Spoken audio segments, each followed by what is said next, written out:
Então, olha só, vamos começar aqui a diferenciar todos eles. Deixa eu só colocar todo mundo dentro da mesma página. O que é que acontece? Como eu falei agora, a Camellia sinensis, ela é uma planta que, mundialmente falando, é a partir dela que vem o chá. A partir da Camellia sinensis vem 6 famílias de chá. Quais são essas famílias de chá? Chá branco, chá amarelo, chá verde, chá oolong, chá escuro e chá preto.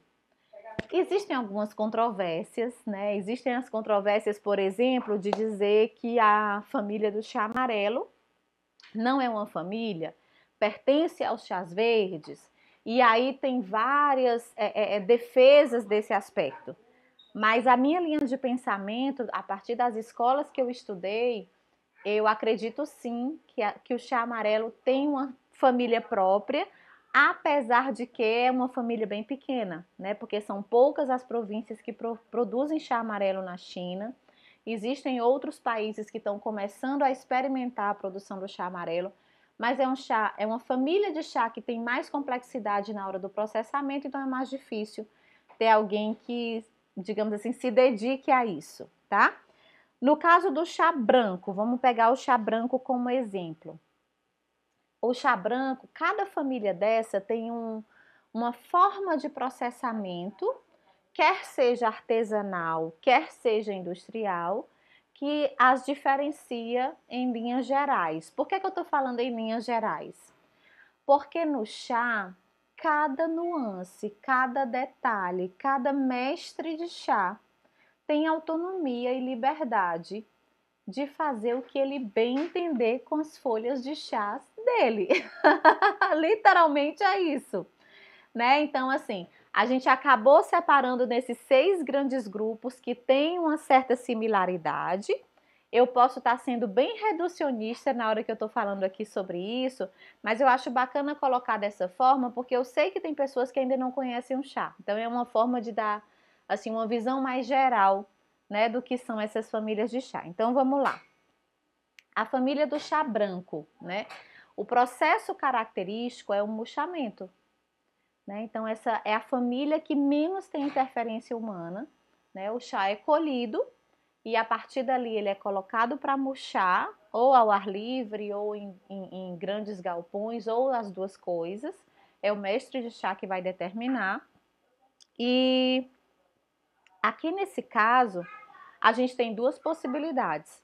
Tem esse chá branco que é feito só de brotos, tá? E tem esse chá branco que é broto mais as 2 primeiras folhas, tá? Então esse aqui é o conhecido Pai Mutan, ele também tem os brotos, né? A gente consegue perceber que esse aqui é bem parecido com aquele outro, mas tem as outras folhas que acabam ficando um pouco mais oxidadas, tá? Além disso, eles são tão diferentes porque é que eles são da mesma família.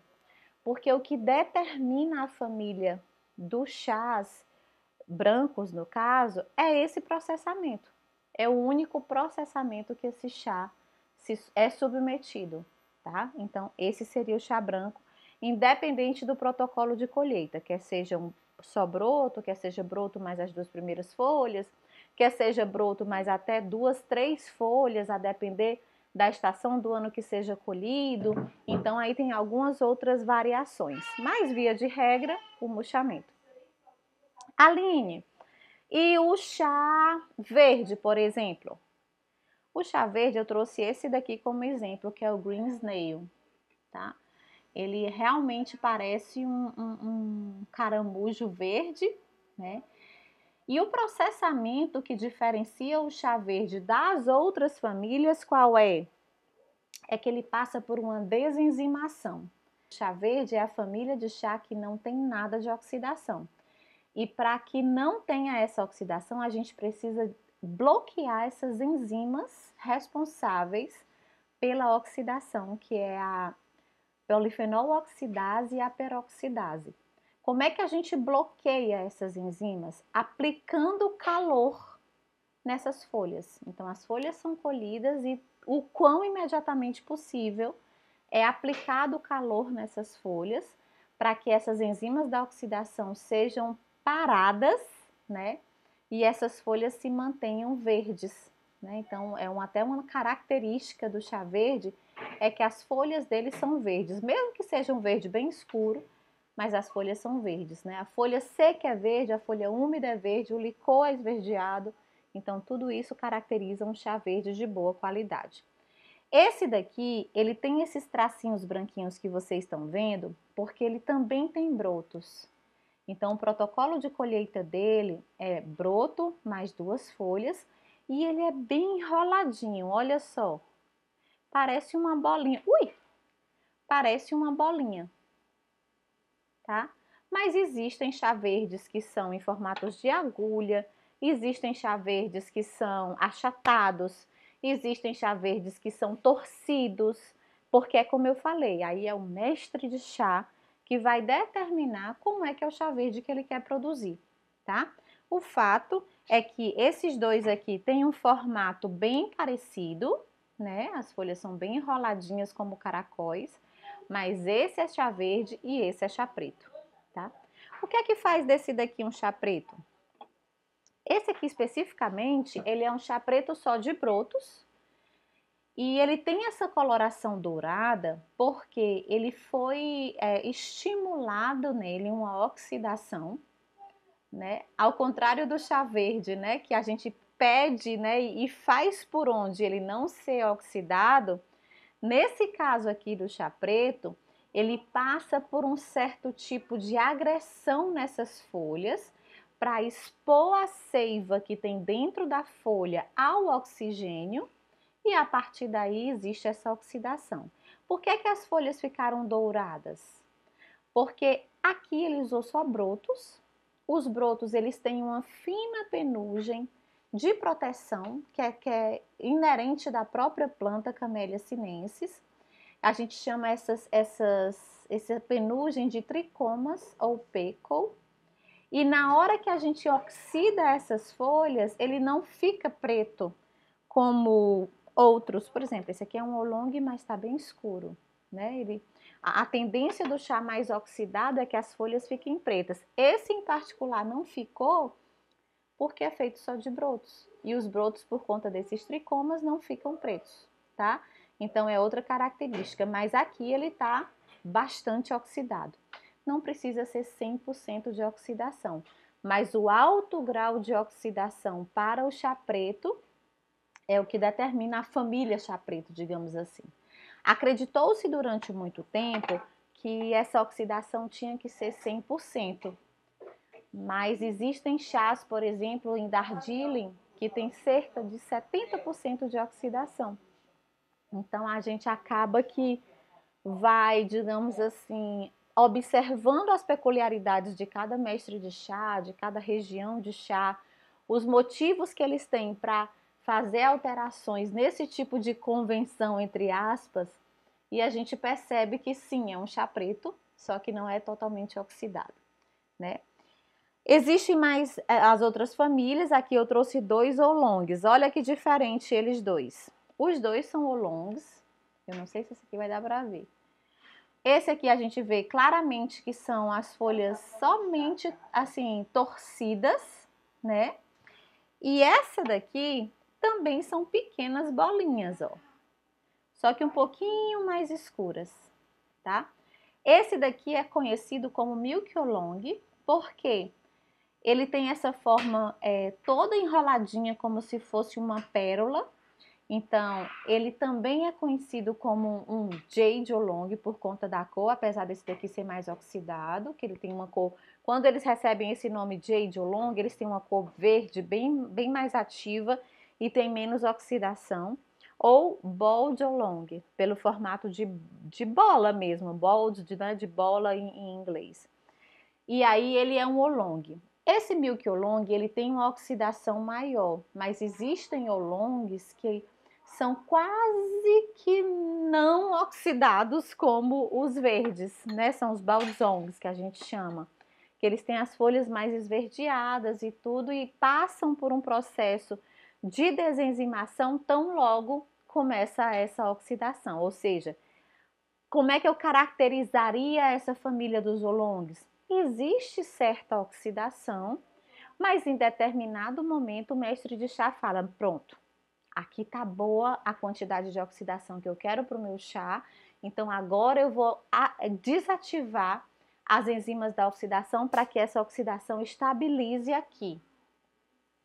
E aí, a partir daí, ele se torna dessa família Oolong. Eu estou sendo bem resumida, porque a família dos Oolongs é uma família riquíssima em aromas e sabores, em graduações de oxidação, em graduações de secagem, porque eles têm tipo uma fornada final que traz para esses chás características muito únicas dessa família.